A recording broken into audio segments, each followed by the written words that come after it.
अस्सलाम वालेकुम व्यूअर्स, मैं हूं समीना पाशा। उम्मीद है आप लोग खैरियत से होंगे। व्यूअर्स, कुछ आम खबरें और अपडेट्स लेकर इस व्लॉग में आपके सामने हाजिर हैं जनाब। इंपॉर्टेंट खबरें। आज इस्लामाबाद हाई कोर्ट में दो अहम केसेस की समाअत होना है। एक तो इमरान खान साहब का जो ट्विटर अकाउंट है उसको बंद करने की जो दरख्वास्त हुकूमत पाकिस्तान की तरफ से दी गई थी उसके ऊपर समाअत है, और दूसरी तरफ बुशरा बीबी साहिबा के हवाले से भी एक अहम केस की समाअत है जिसमें दरख्वास्त ये की गई है कि उनकी मुलाकातें भी बहाल हों और इलाज मुआवजा भी हो। उनके जो ज़मानत के केसेस हैं वो अर्ली हेयरिंग के लिए जो है वो फिक्स किए जाएं। तो इन तमाम मामलात से मुतल्लिक बुशरा बीबी की जो दरख्वास्त है उसको भी समाअत के लिए फ़िक्स किया गया है। दूसरी तरफ आज ये भी बात करेंगे कि अबसार आलम साहब ने जो संगीन किस्म के इल्ज़ामात लगाए मोहसिन नकवी साहब पे,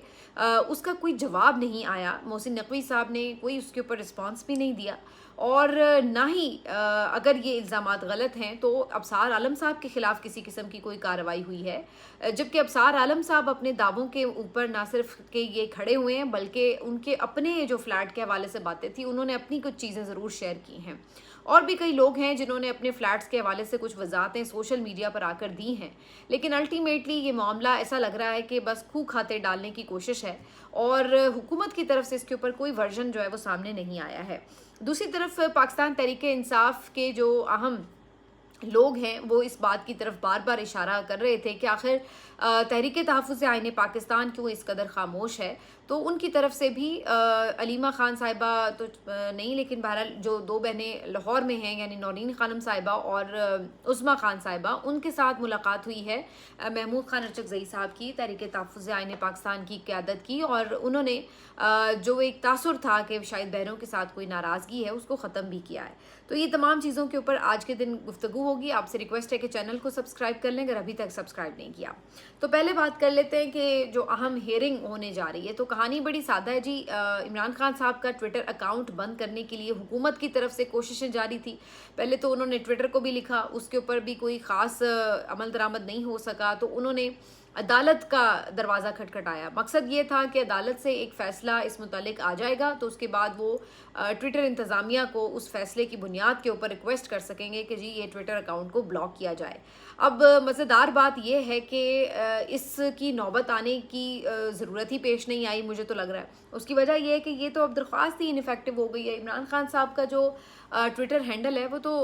वैसे ही 5 महीने से खामोश पड़ा है। वजह उसकी ये है कि जब इमरान खान साहब की किसी से कोई मुलाकात होती थी, उनका कोई पैगाम होता था, तो वो पैगाम ट्विटर हैंडल से जारी होता था। अब चूँकि मुलाकातें ही सिरे से बंद हैं, किसी की कोई मुलाकात ही नहीं होती, तो फिर ज़ाहिर है कि कोई पैगाम भी नहीं आता। तो इसलिए ट्विटर हैंडल जिससे बहुत ज़्यादा हुकूमत पाकिस्तान इनसिक्योर थी और बहुत खौफ महसूस करते थे ये लोग कि पता नहीं इमरान खान साहब के ट्विटर हैंडल से कौन से उनके लिए मसाइल पैदा हो जाते हैं, या कोई थरथली मच जाती है, या उनकी कोई हुकूमत पे लर्जा तारी हो जाता है। अल्लाह जाने किस किस्म का खौफ था। लेकिन बहरहाल इमरान खान का जो ट्वीट है उससे उन्हें प्रॉब्लम तो थी, और जब भी वो ट्वीट आता था उसके बाद एक शोर मचता था, और हुकूमती जो लोग थे वो टॉक शोज़ में ये बात करते थे कि जी इसकी जो लैंग्वेज है उस पर बड़ा एतराज़ है और अहम शख्सियात को निशाना बनाया जाता है। तो उन्होंने सर तोड़ कोशिश की कि इमरान खान साहब का जो ट्विटर अकाउंट है उसको इनइफेक्टिव कर दिया जाए। इवन जो उसकी रीच है उसको ख़त्म करने के लिए जो उनके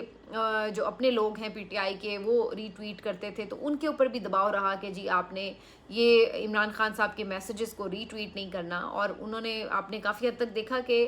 मैनेज कर रखा था तमाम सूरत हाल को कि बहुत सारे लोग नहीं भी करते थे। और फिर उसके बाद इमरान खान साहब की मुलाकातें जब सिरे से बंद हो गई तो फिर तो अकाउंट का इशू ही नहीं रहा, क्योंकि ना मुलाकात होती, ना पैगाम आता है, ना ही ट्विटर अकाउंट से कुछ पोस्ट होता है। अब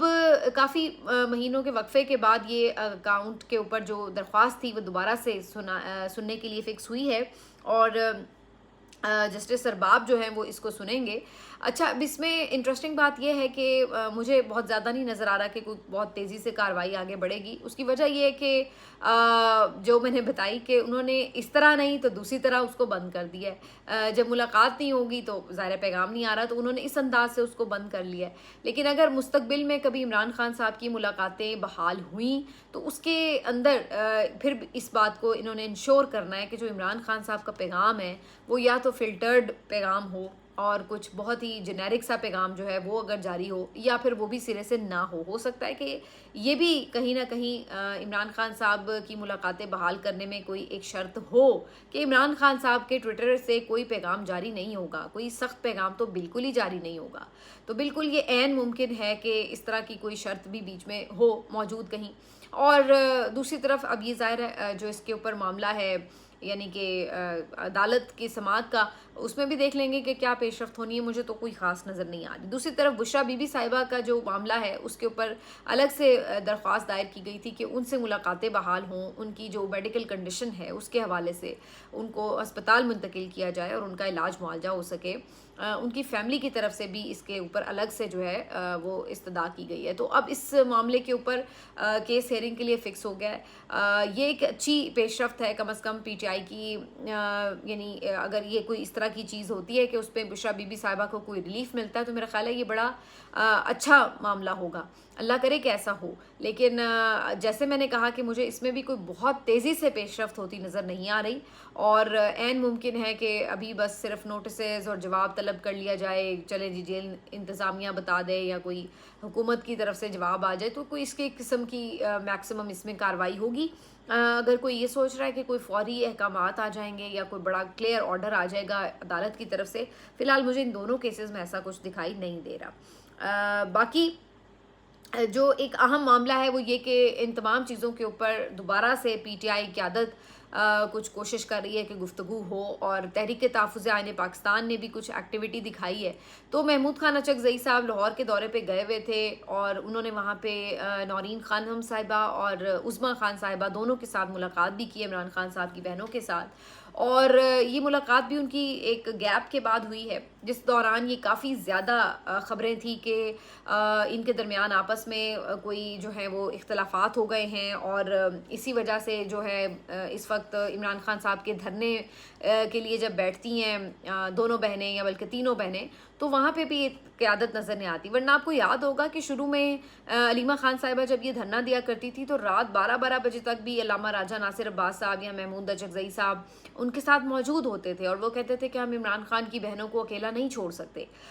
एक आध मरतबा तो 1-1, 2-2 बजे तक भी जब उनको कहीं आगे वीराने में जाके छोड़ा गया तो उस मौके पर ये लोग पहुँचे। तो उस वक्त ये उनकी तरफ से एक सेंसिटिविटी ज़्यादा नज़र आती थी। लेकिन बीच में अब बहुत अरसे से यानी बहनें तो मुसलसल ज़ाहिर धरना दे रही हैं, लेकिन ये दोनों रहनुमा वहाँ पे बहरहाल अडयाला वगैरह के बाहर तो नहीं देखे गए। लेकिन अब ये है कि कम से कम जाके इनकी मुलाकात हुई है, जिससे उन्होंने ये तासुर देने की कोशिश की है कम से कम कि कोई ऐसे इख्तलाफात नहीं हैं। अगर मैं बहनों की बात करूं ऑनेस्टली, तो बहनों ने जो एक कोशिश है उनकी, अपनी ज़ाती कोशिश, वो जारी रखे हुए हैं। लेकिन वो फिर भी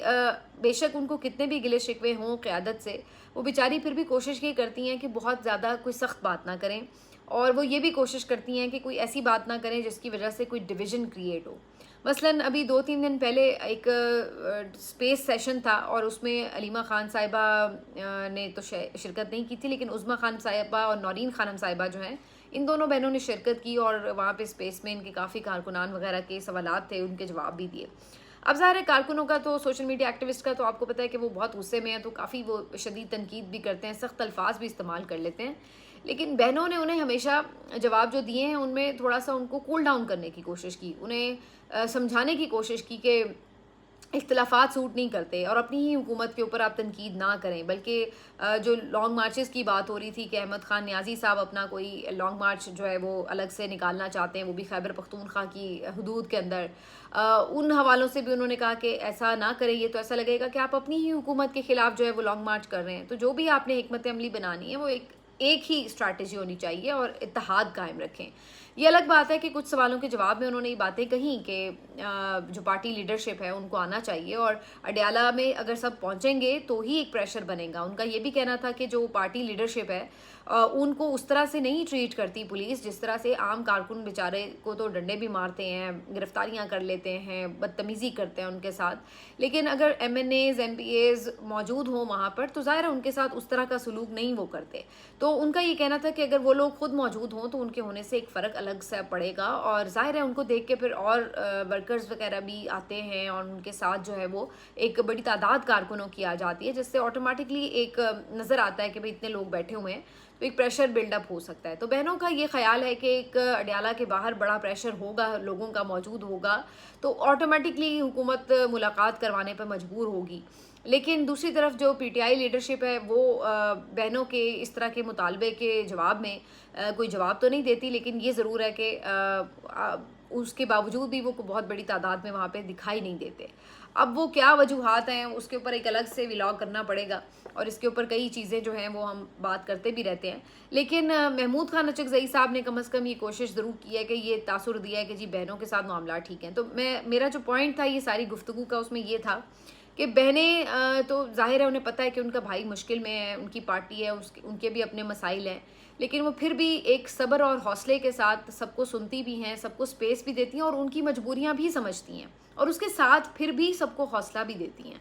तो वो किसी के लिए भी दरवाजे बंद नहीं करेंगी। जो कोई भी उनके पास आएगा इस मकसद के लिए कि उसने इमरान खान साहब के हवाले से इजहार यकजहती करना है या कोई मुशावरत करनी है, तो ज़ाहिर सी बात है वो उसको वेलकम ही करेंगी। और यही हुआ है कि भले उनके दिल में अगर कोई बात होगी भी तो ये नहीं होगा कि वो कहेंगी कि नहीं जी हम तो अकेले ही जो है वो लगे रहेंगे, हमें नहीं किसी की ज़रूरत, बल्कि वो तो सबको कहती हैं कि सब शामिल हों इस चीज़ में। यही तो उनका एक अगर कोई शिकवा है तो यही है। तो जब वो शिकवा ही कोई दूर कर दे और आए और उनके बात सुने और उससे उनसे मुशावरत करे, तो ज़ाहिर है उस चीज़ को तो वो वेलकम ही करेंगे। उनका बाकी और कोई पर्सनल तो एजेंडा नहीं है, कोई उन्होंने ओहदा तो लेना नहीं है कि जी मैंने ये ओहदा लेना था तो फ़लाँ को क्यों दे दिया, इस बात पे तो लड़ाई नहीं है ना उनकी। तो मेरा ख्याल है कि ये उनकी एंड से यही था और यही बनता था। लेकिन ज़्यादा ज़रूरत है तहरीक तहफ़्फ़ुज़ आईन पाकिस्तान को एक्टिव होने की। अगर वाकई वो सिंसेरिटी से इमरान खान साहब के लिए कोशिशें जारी रखना चाहते हैं तो उनको फैमिली को साथ लेकर के और फैमिली के एतमाद के साथ ही आगे बढ़ना होगा, क्योंकि वर्कर जो है वो इस वक्त फैमिली पे एतमाद कर रहा है। तो ये पीटीआई की क़यादत के लिए भी ज़रूरी है कि वो फैमिली के साथ अपने जो मामलात हैं उनको दुरुस्त रखें। अगर वो फैमिली के साथ अपने मामलात दुरुस्त नहीं रखेंगे तो वो खुद भी मशकूक ही समझे जाएंगे कारकुनों की तरफ से, और ये किसी सूरत भी पार्टी के लिए एक स्ट्रेंथ के लिए अच्छा नहीं होगा। ज़ाहिर है इससे पार्टी कमज़ोर ही होगी उनकी, अगर कारकुनों और लीडरशिप के दरमियान कोई गैप होगा। और ज़ाहिर है इस तरह की किसी भी चीज़ का फ़ायदा कम से कम इमरान खान साहब या उनकी रिहाई की किसी मूवमेंट को तो नहीं होने लगा। तो बहरहाल ये मसाइल हैं पीटीआई के, देखते हैं कि उनको आगे किस तरह से लेके चलते हैं। अच्छा जी, दूसरी तरफ जो एक अहम मसला है वो अबसार आलम साहब के उस व्लॉग का है जिसके ऊपर बहुत बात हुई है। और अबसार आलम साहब ने ये भी जब इंकशाफ किया कि जी उनका भी फ्लैट है एक कमरे का और उन्होंने उसको बड़ा लीगली हलाल के पैसों से लिया है, और उसके बाद बाकी जो इल्ज़ामात हैं मोहसिन नकवी साहब पे उन्होंने वो भरपूर किस्म के लगाए। अब मोहसिन नकवी साहब की तरफ से उन इल्ज़ामात का कोई जवाब नहीं आया है कि जनाब ये बातें ठीक हैं या गलत हैं, या उन्होंने इसके ऊपर कोई रद्द-ए-अमल नहीं दिया है। लेकिन ये भी इंटरेस्टिंग बात है कि अगर ये तमाम बातें झूठ हैं तो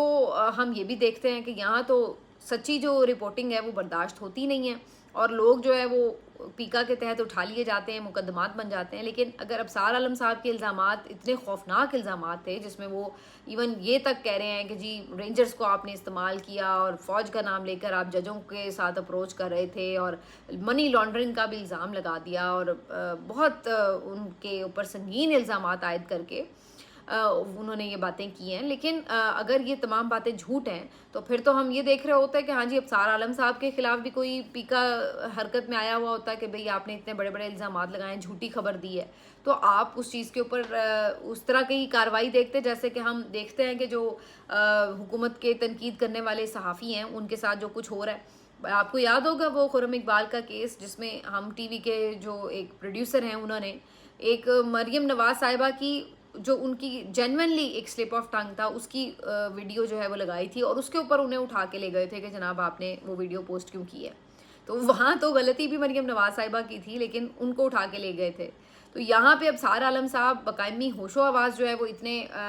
बड़ी बातें कर रहे हैं, लेकिन यहाँ पर जो है वो हम इस तरह की कोई एक्टिविटी नहीं देख रहे। मेरा मकसद ये नहीं है कि मैं अबसार आलम साहब को कोई पकड़वाना चाहती हूँ, या हम तो खुद ये कहते हैं कि पीका के तहत ये कार्रवाइयाँ नहीं होनी चाहिए। लेकिन हम ये ज़रूर हैरान हैं कि अगर इस मुल्क में वाकई दो कानून हैं या दो अलग ट्रीटमेंट हैं तो फिर एक अलग कहानी है, वरना तो हमें यही नज़र आता है कि भाई जो कोई आप कहते हैं कि गलत खबर देगा तो उसको आप फिक्स करते हैं, तो हमें तो वो चीज़ नज़र नहीं आ रही। लेकिन बहरहाल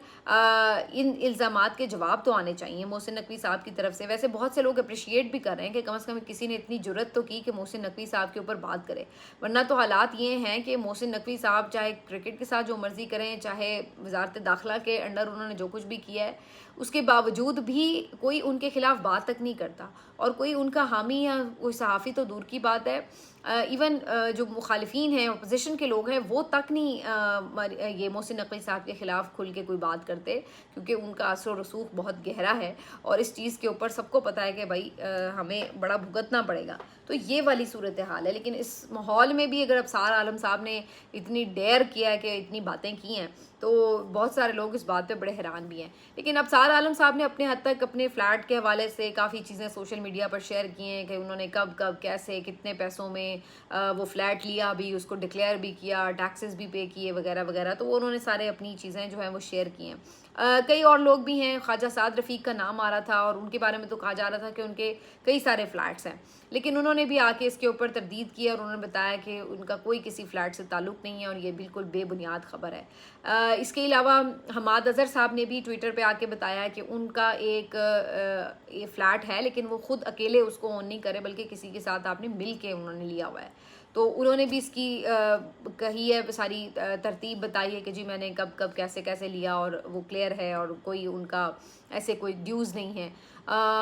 ये या हर कोई जिसके अब मुख्तलिफ लोगों के नाम आ रहे हैं, तो अपने तौर पे कोई आके वजाहत दे रहा है, कोई नहीं दे रहा। लेकिन बहरहाल मसला बना हुआ है और मसला अपनी जगह खड़ा हुआ है। अब उसको सॉर्ट आउट कैसे करना है, उस कमेटी के थ्रू करना है। लेकिन बीच में जो है वो कुछ चीज़ें चल ज़रूर रही हैं, जिससे ये अंदाज़ा हो रहा है कि मोहसिन नकवी साहब जो हैं वो इन तमाम चीज़ों को क्या इसी तरह जाने देंगे या फिर अपनी अथॉरिटी जो है वो असर्ट करेंगे। तो इसके लिए अभी चंद दिन का वेट जो है वो करना पड़ेगा। एक जो अहम खबर है जी आज, वो इस हवाले से भी है कि जमाइमा खान साहिबा, इमरान खान साहब की एक्स वाइफ जो हैं, उनके ऊपर भी आज बड़ी ये खबर चली कि उनकी वो दूसरी शादी करने जा रही हैं। तो उसके ऊपर जो है वो इब्तदाई तौर पर कुछ एक दो ऐसे अखबारात जो कि बहुत ज़्यादा आप कह नहीं सकते कि कोई बहुत वेल नोन और बड़े कोई रिलायबल अखबारात हैं, लेकिन बहरहाल उनके अंदर ये खबर छपी कि जनाब जमाइमा जो हैं वो दूसरी शादी करने जा रही हैं और एक आयरिश बिलियनियर हैं जिनके साथ उनका बाकायदा अब एक यानी बहुत अरसे से उनके साथ उनके मामला चल रहे थे, और अब जो है वो फाइनली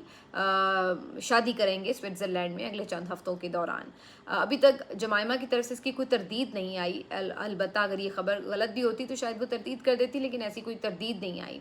अब इसके ऊपर मैं देख रही थी कि बहुत से लोग जो हैं, ख़ासतौर पर नून लीग की जो ट्रोल्स हैं, वो शुरू हो गए उनके ख़िलाफ़ उल्टी सीधी बातें लिखना और मुख्तलिफ़ अंदाज़ों से उनकी तज़हीक करने की कोशिश कर रहे हैं, बदतमीज़ी कर रहे हैं, और इस तरह की अजीब सी पोस्टें जो है मैंने कुछ देखी। लेकिन मुझे समझ नहीं आई कि इसके ऊपर जमाइमा के ऊपर इस तरह की गुफ्तगू करने का आखिर क्या मकसद और क्या फ़ायदा है। जहाँ तक जमाइमा के इस फ़ैसले का ताल्लुक़ है, तो ज़ाहिर सी बात है जमाइमा जो है वो एक आज़ाद और ख़ुद मुख्तार ख़ातून है, और वो एक बहुत ही अच्छी ख़ातून है। मतलब मैं तो हमेशा उनके किरदार से बड़ी मुतासिर हुई हूँ, इस लिहाज से कि उन्होंने बड़ी ग्रेसफुली इमरान खान साहब से तलाक़ के बाद भी अपना जो उनके साथ रिश्ता था